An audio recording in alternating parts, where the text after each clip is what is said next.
Mbote na bakongomani nyoso bisika bozuli baku ya kolanda édition na biso ya mokona lelo awande esika to mesana kopesa bino ba actualité nyoso ya République démocratique du Congo na lingala na PTP na bosembo nyoso bande ko balanda esika na pesa bino merci na confiance et fidélité bozaka nango tango nyoso to kotaka banda ko na bino pona kopesa bino basango na lingala. Tikana fongola édition lelo pona ko sabino ke coordination ya fondation Jean-Jacques Tembele ekumba makana ye moko honorable Jean-Jacques Tembele buku basala ki mobange na descente na commune ya Limete na quartier Ndanu na 17e rue pona ko beta masolo na ba membre na bango ya base na o etali financement ya ba différents projets ni bazaka nango na kati ya fondation bolanda reportage ya Samuel na compte ya FM télévision tolanda.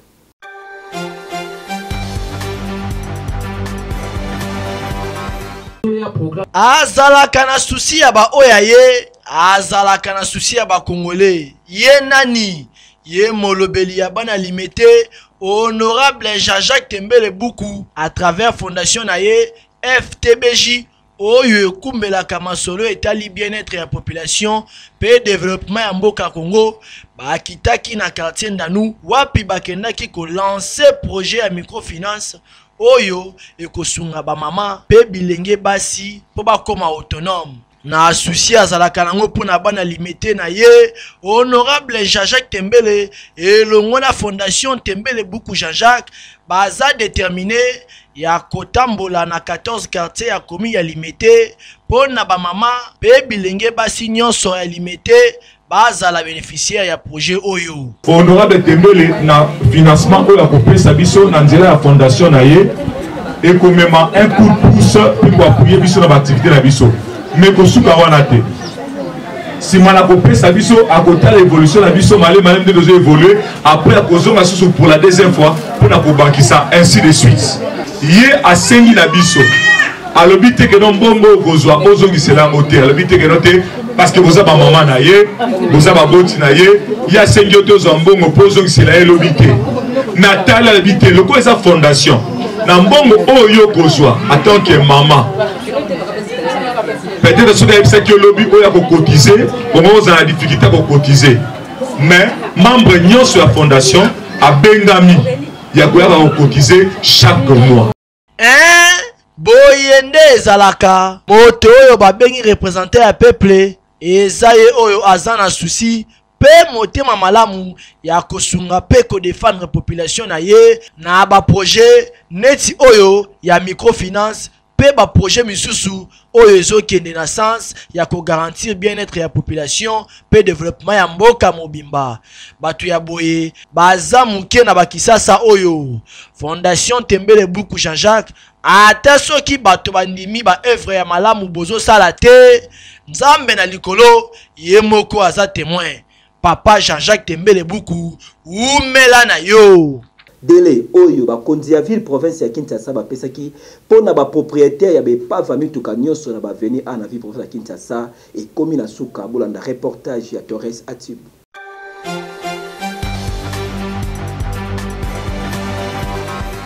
Mikolo euti koleka tomonaki le général Blaise Kilimbalimba akitaki na terrain pona likambo etali ba epave ya mituka to pe ba mituka oyo batika na nzela apesaka bakolo nango 7 jours po bayeba kolongola ba epave na bango bosimba pe boyeba ete mikolo oyo le général Blaise Kilimbalimba apesaki bango déjà esili yango le général Blaise Kilimbalimba alobi soki obeti tout place otikaki kimbambala na yo ya mutuka okuti yango te seke landa yango place bakata kaba mituka omona degré bako katela yango po mbala sima ozwa tante ya kotika mituka na yo po balabala ya leta eza nango parking te yango biso na Mag FM tolobi kaka boye yo mutu omesana kotika mituka na nzela okanisaka balabala ya leta e komande parking na yo yebaka déjà service ya kokata ba mituka esi ebandaki déjà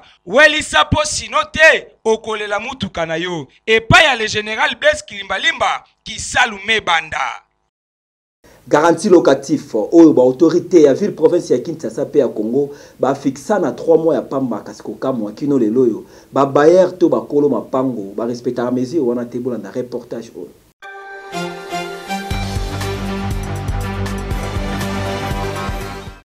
Likambo ya garantie locative na ville province ya Kinshasa ekoma mama na problème na ndenge ya kusakana te ndenge kaka musicien moko ayemba soki olie otondi te komeka mosapite na mozindo po soki otamboli na kin oko remarquer que garantie locative ekoma ya ba 10 mois voire même 15 mois nzokande l'état congolais apesa mitindo que garantie locative esengeli ezala ya 3 mois kasi babaer baboya ko respecter mesure wana mutu na mutu asengaka garantie ndenge moko alingi donc population ezali konyo kwa makasi selon ba norme ya l'état ndenge alingi na République démocratique du Congo ezali 3 mois de garantie plus 1 mois ya commission ezali bongo ndenge ezali mais to sala constant na makambo oyo ya ba garantie locative ba bailleur ba propriétaire ya bandako ba respectaka 3 mois ya garantie locative soki ezaka ndako ya $1000 500 ou bien 800 ou bien au muke 400 l'état peut ça condition na garantie faut 3 mois faut ba respecter garantie ya locataire mais awa ça m'a sauté alobi que l'état atonga ndako te mtatonga ndako nae alors tout ça boni soki l'état na biso aza makasi ameka ko bunda eloko wana po bato bazana bambongo te au moins aboké na client azwa ndako tanto ndako ya $600 $500 $300 mais baer aza ko exiger garantie à 6 mois 8 mois 10 mois ça dépend baloba ke le tate atongaki ndako eza biso moko bakolo bandako de to tonga biso moko nde tokolinga yango biso pe tokomolanda oyo ya bango mais osalanga pasi nazotambola na ba client ebele na okene na client aponi ndako asepeli na ndako mais koma bayer azobisa ngai garantie na ngeza 6 mois garantie na ngeza 8 mois ezosala biso mini pasi tokosenga na gouvernement ya congolais ba pesa biso autorité ki kozala bayer atie ndako na 5 mois 6 mois eza na place balimeo oyo tokozana la police to bengi bayembala moko bakangi ekomi otie mutu ndako ya 120 bozo kabone commissionnaire katika ebo kabone mbongo na biso commission to kabone ngo katikati soki ndako ya 120 to ya 60 biso to zi valeur ya 60 yango tokosenga kaka na bakonzi bayeba kotenir rigueur na phénomène oyo parce que les sols et les sous-sols appartiennent à l'état ezala yonde otongi ndaku il faut toujours respecter loi ndenge kaka balobaka nul n'est au-dessus de la loi en tout cas ceux qui bobongisi ekosala eloko te Route Kimbateke est un état de délabrement avancé contre situation wana et comme nango ko déranger ba usager en cela bolanda reportage.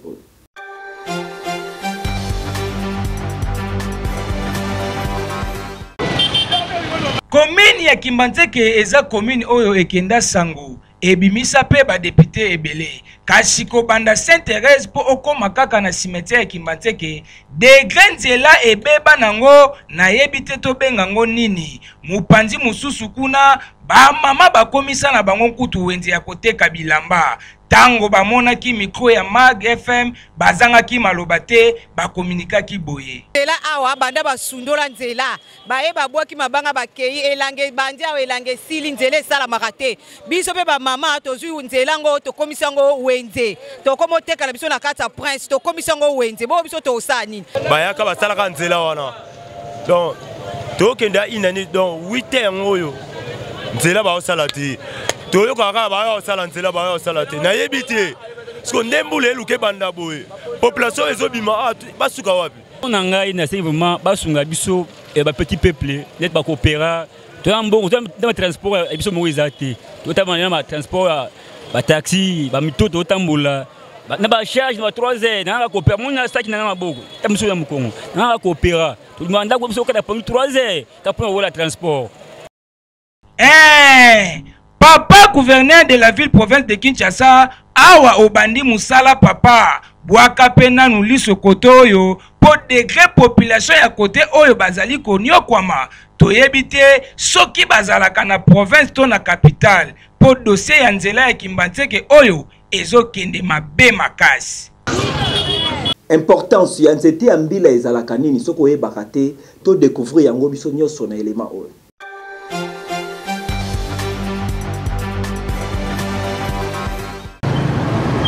nzete ya mbila oyo mutu nyonso ayebi na français babengaka yango le palmier, nzete oyo okokuta yango na mokili mobimba. Pona yango Mag FM décidé kotalisa na bakinois vertu nini oyo nzete ya mbila ezalaka na yango. Esengeli koyeba ke nzete ya mbila ebimisaka mbila, kasi mbila ezali na ba vertu ebele. Na mbila okobimisa mafuta ya mbila, noyo nango tobimisaka mafuta ya nzika oyo tosalelaka mingi ba pomade pe babiloko ya ndenge na ndenge. Kasi mbila yango epermetaka tosala mafuta ya mbila oyo tolambelaka, mbila esungaka na oyo etali vision ya misu. Pe kaka na nzete ya mbila soki okati yango ebimisaka mpose, soki epoli mpose ezali pe na ba vertu ebele na nzoto ya mutu. Makasa ya nzete ya mbila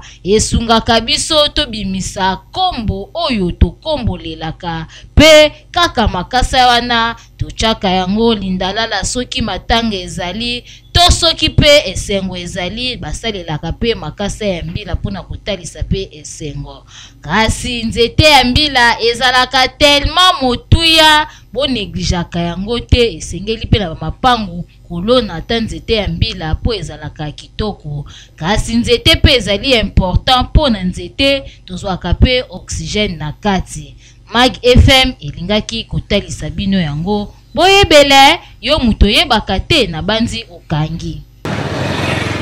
Yo moto olembi na yo via kilocataire olingo koma mokolo pango somba esika na yo moko, kasi yaka mbango epa ya président Ziko Mukanga na primoke ozwi lo pango bolanda ba détail na élément o.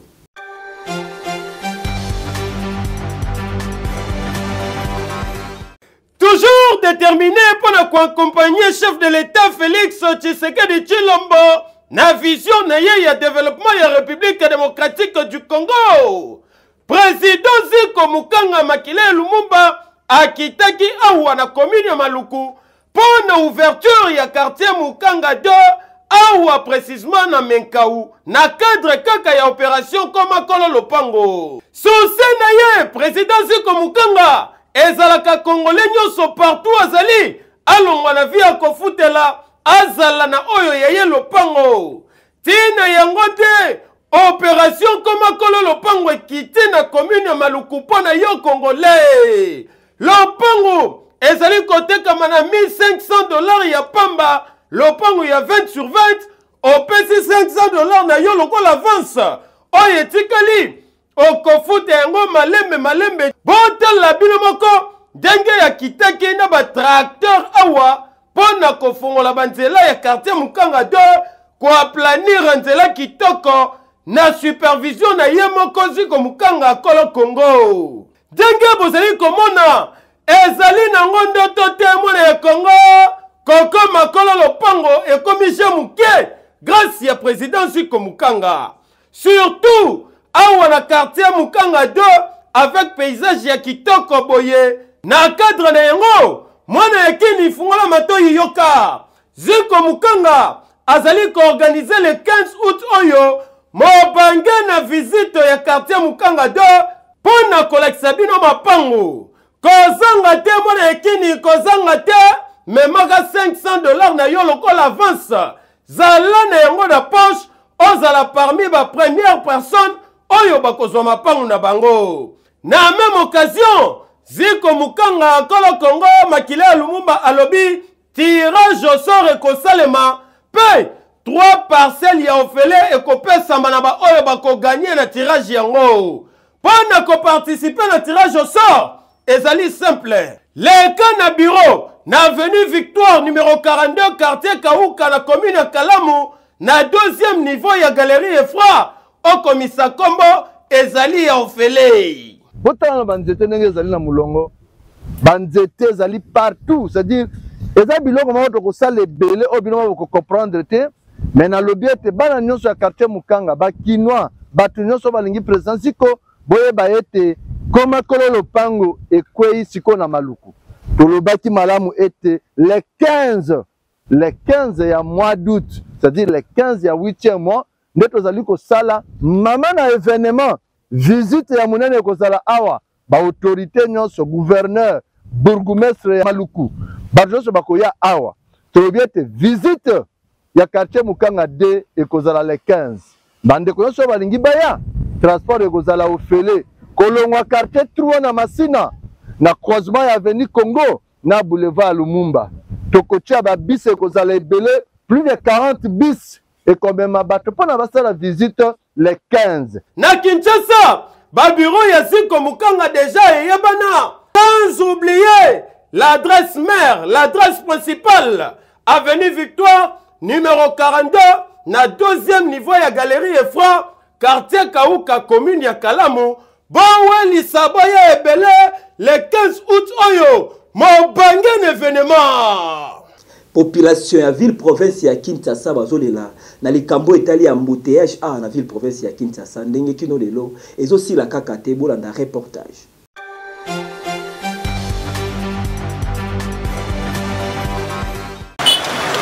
Mikolo oyo bakinois bazali konyokwa makasi na oyo etali problème ya embouteillage na ba commune tout ya Kinshasa capitale ya République démocratique du Congo. Problème ya embouteillage ezali ko se manifester makasi bakinois bazali kolela pe bazali komituna nini yango ezali ko créer embouteillage côté misusu to mituni est-ce que ezali suite ya kobeba ya banzela tope ezali suite ya kozanga banzela yango ezali ko créer problème oyo. Embouteillage ezali kokomisa transport pasi pe ezali komatisa coût ya transport po ba chauffeur mingi ba komi na système ya demi-terrain. Ba kinois bazali kolela makasi po vie sociale yango ezali nango pe malonga te, ba salaire ezali ya malonga te, transport komata ezali konyokola bango na ba revenu oyo bazwaka ya mukie bazali kosenga na ba autorité ba trouver bango solution. To continue Mag FM lelo pour encore sabino ke bateki ya wenzi ya Daipen na commune ya Ntsele basengi na ba autorité to na ba konzi ya mboka batongela bango wenzi ya sika po wana e commune état de la Prema makasi bolanda reportage.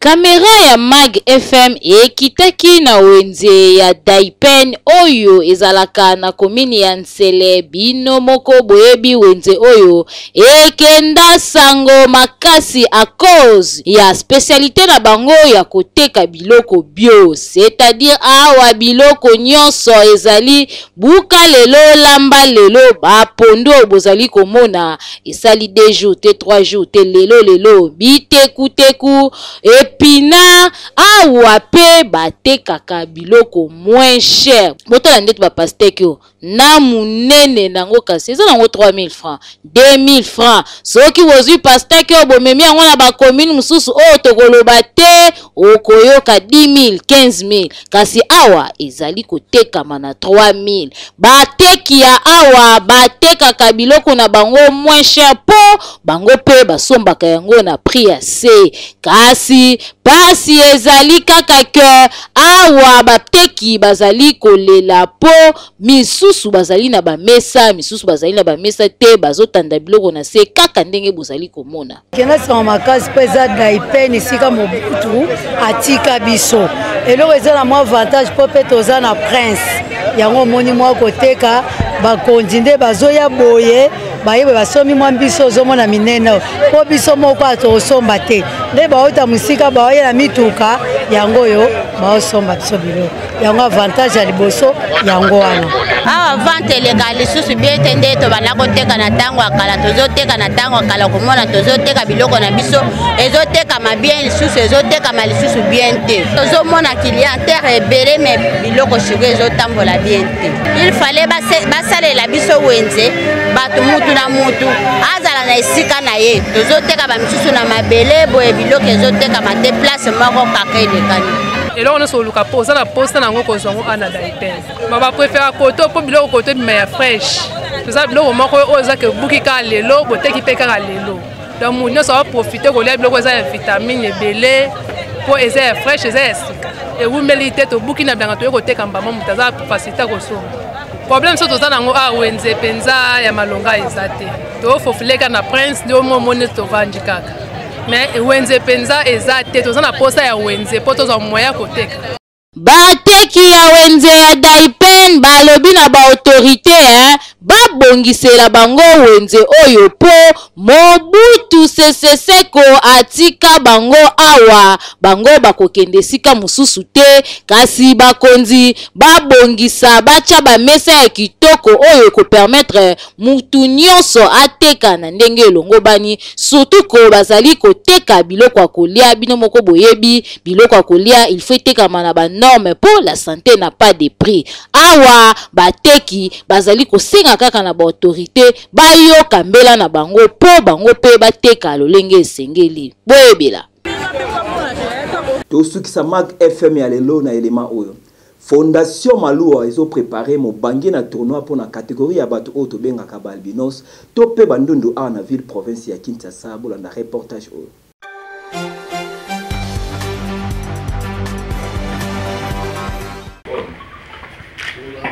azalaki visité mokolo ya lundi le 19 août na résidence na ye yenani Maître Malou Abili Cléophas bakisela ye mutudi bantu papa social ayambaki équipe ya organisation na ye pona kolakisa ye senti oyo ebongisami pona tournoi ya bakacher albinos oyo tomesana kobenga bango tango nyonso bandundu awa na ville province de Kinshasa oyo ekobana na mois ya septembre ya 2024 oyo kaka. Ça c'est la ceinture Albi Impact 01, donc Albinos Impact 01. Donc pour la première fois dans l'histoire, histoire à sport, les albinos doivent s'affronter sur le ring, table des officiels albinos, arbitre albinos, du jamais fait. Alors c'est grâce à la fondation Maloua. L'événement est prévu, nous prévoyons l'événement pour quand? Non, l'événement c'est incessamment fin novembre, début décembre. Oui. Bourgeois jour, bourgeois la date.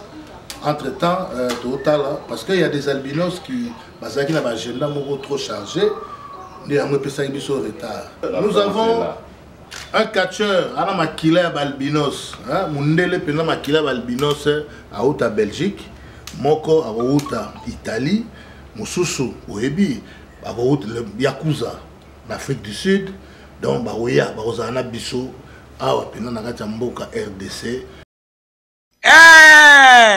Bosimba pe boye baete e salama nango nanu te awa na République démocratique du Congo tope na mokili mobimba komona tournoi ya komba pona bakacher ya ndundu e bongo senti wana e kopesa makaka na mutu oyo akolonga bitumba na yeti na finale na yango biso awa na Mag FM tobwakeli kaka Maître Malou Abili Cléophas ba frère ebele na fondation na ye mobimba po degré basungaka bato kitoko wap na fondation Malou